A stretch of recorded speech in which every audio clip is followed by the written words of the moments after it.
Yo ho, it's your favorite pirates again. So, at the end of our last episode, we did say we wanted to leave in 10 days. Did it happen? Nope. Well, I mean, we did actually leave, but most definitely not after 10 days. Real talk. It took us an extra week more than what was planned, for a total of 1 month of work before we were able to set sail. But, on January 15th... The great thing about living in northern Florida is that it's really warm and sunny every day. Isn't it, birthday boy? Wee! Yeah, it's very, very warm. We're so hot. It is. It was really cold last night. There's like water right here. It's condensation. We decided we had enough of the Florida cold, and we left for the beautiful Bahamas. Let me take you through what happened before that. First, we had to stock up the boat for the next few months living off the grid. We went grocery shopping. And by grocery shopping, I mean like 3 trips for a total of $1,500. Did we buy? We estimated the need for 40 bottles of wine. Let's celebrate!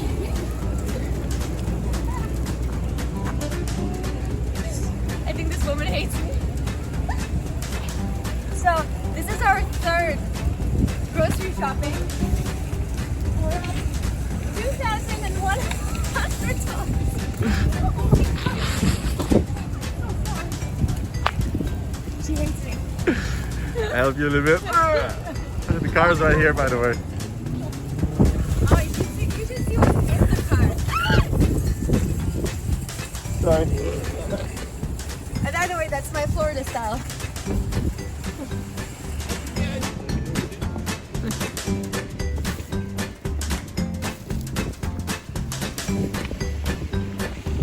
Last year we did 1 Uber run to the grocery store, and I carried all the rest on my back with a trolley in Miami Beach because we did not have a car. Really happy to have a car this year. Step 2 was to store all the food in the boat. What are you girls doing? Packing food. We're stocking up. Hide food everywhere. Step 3 was to clean the boat. Literally my favorite part. Hugo, what happened just now? We have emptied everything that is hidden in all the dark corners underneath deep tunnels inside the boat that you've never seen, but it all appeared on the dock. So we sorted out, trash what we don't need, and keep the rest, and then hide it again. It's pretty amazing all that can go in the boat that you don't see and don't use. Well, a lot of it you need to use. In other words, it's the best day of my life. We're cleaning and we're getting rid of the stuff. Woohoo! We're gonna keep a lot of stuff because on the boat there's never a grocery store near. So you know you need to keep this in case you don't know what's gonna break. Right? Remember what the boat looked like during a full month? Step 4, COVID test. Hey guys, what are we doing right now? COVID testing. COVID testing. Why? On the way. We're not doing because of get poked in the nose. Because to enter the Bahamas, we need a COVID test. And we decided we wanted to leave today, so we gotta do it today. So I put my best shirt on, obviously. But it's a drive-through, it's the US, it's fine. When sailing, you literally go with the wind.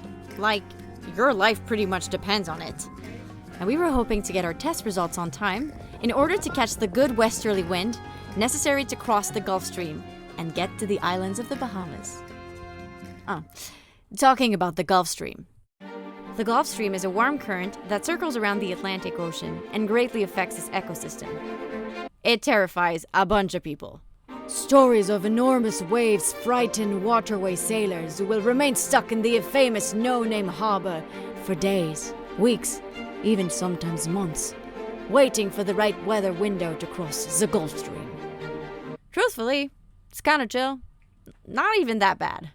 Unless you decide to cross during a gale-force northerly wind, then it gets fun. Like for these guys.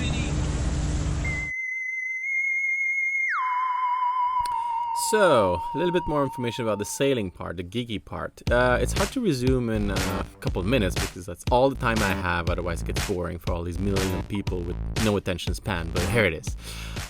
This part of the world is very special. We gotta go from Jacksonville to the northwest end of the Bahamas, which is actually 2.5 days of navigation. And all of this is very special in this region because what affects the navigation is the Gulf Stream.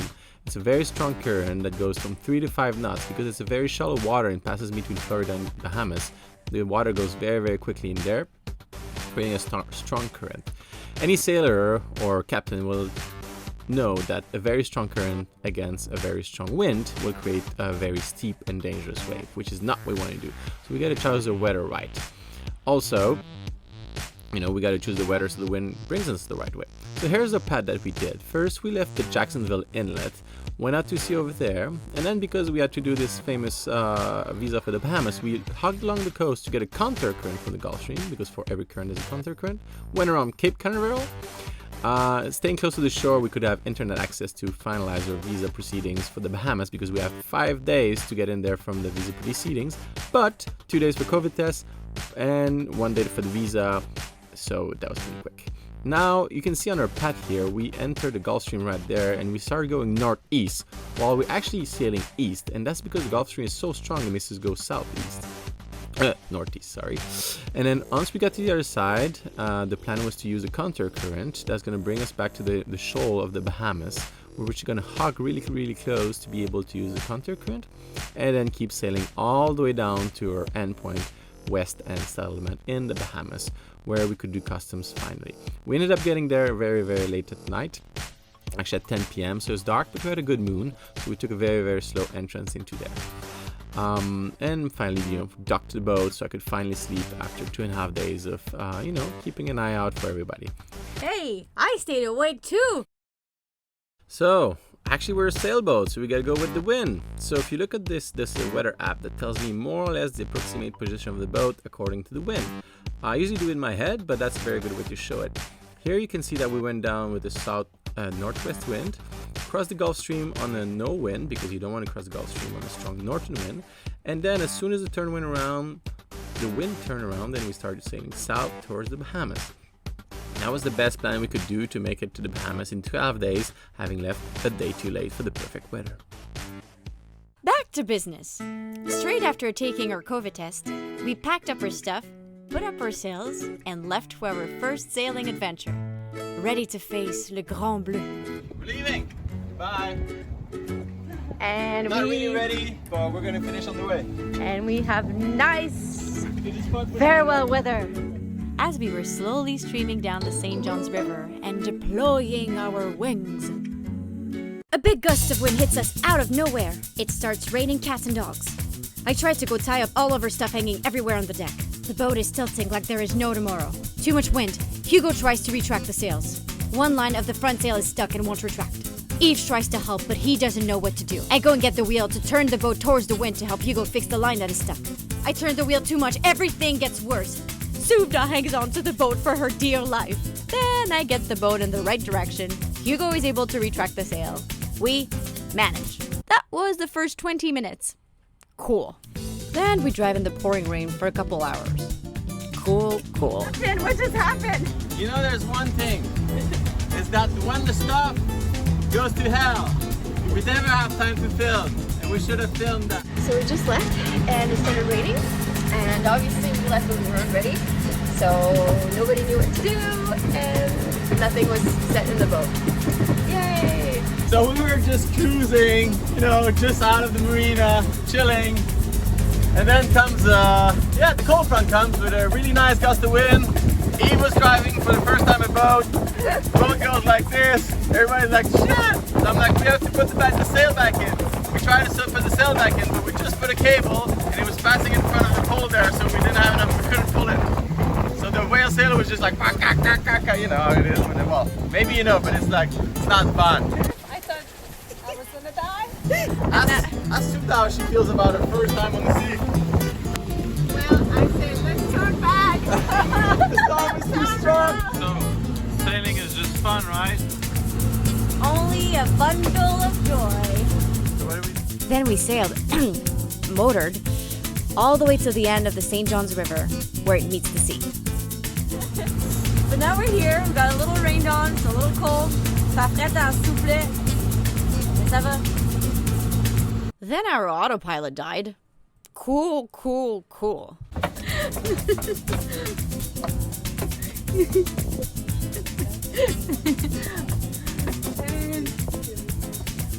Why are we chilling here? He was getting a head massage. Yes. It's 5 p.m. Normally, we should be drinking margaritas, which we already did. Chilling, swimming. And I'm fixing a fucking boat. And they think it's all fun and pleasant. I had not had much fun so far. And it's been a month. And I'm talking like I've been having 3 margaritas. Jeez, kidding. But seriously, think about it twice. No, he's had 2. I just said, I'm an entertainer. I do not want to make tutorial videos. Oh, that's so horrible with that accent. Here you go. What are you doing right now? What happened today? Oh, after a lot of, we went to what people call a sea trial. Which went? Horrible. I just lost my key at the bottom of the boat. But we went to do what we call a sea trial just to realize that our autopilot, which worked fine last year, is not working fine this year anymore. So while we were ready to go sea and cross to the Bahamas in 2 days, to dismount the autopilot, because probably the most expensive part of it all is broken. And I will try to fix it myself because it's very expensive, right?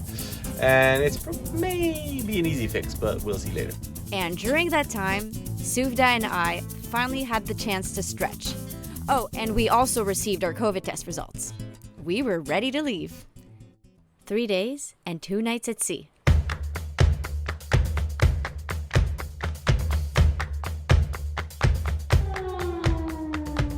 Surprise! We did some more work. We're kind of a slave on this boat. We made some new friends.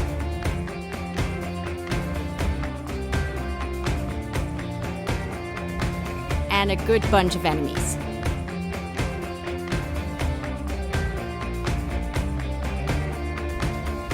We surfed the waves.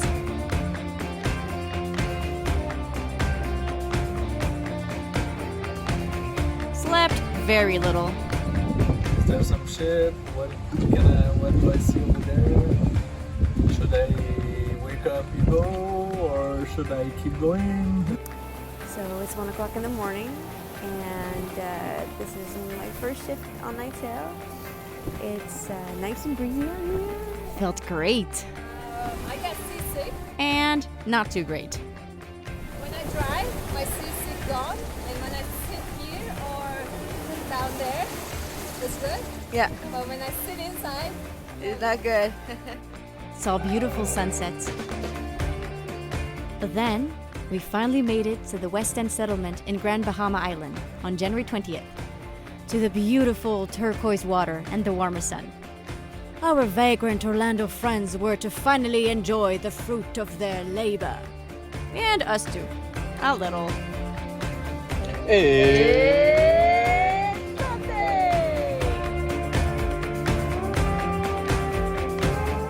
What about you guys? Curious to know a little more about us? Well, in our next episode, we'll humbly introduce ourselves to you. Time to meet the pirates in our next episode of Pirate Life Adventures. Also, make sure to subscribe to our channel right here, or, in the words of Hugo Noel himself, subscribe, like, and share if you dare. See you soon for another episode of Pirate Life Adventures. Ta-ta!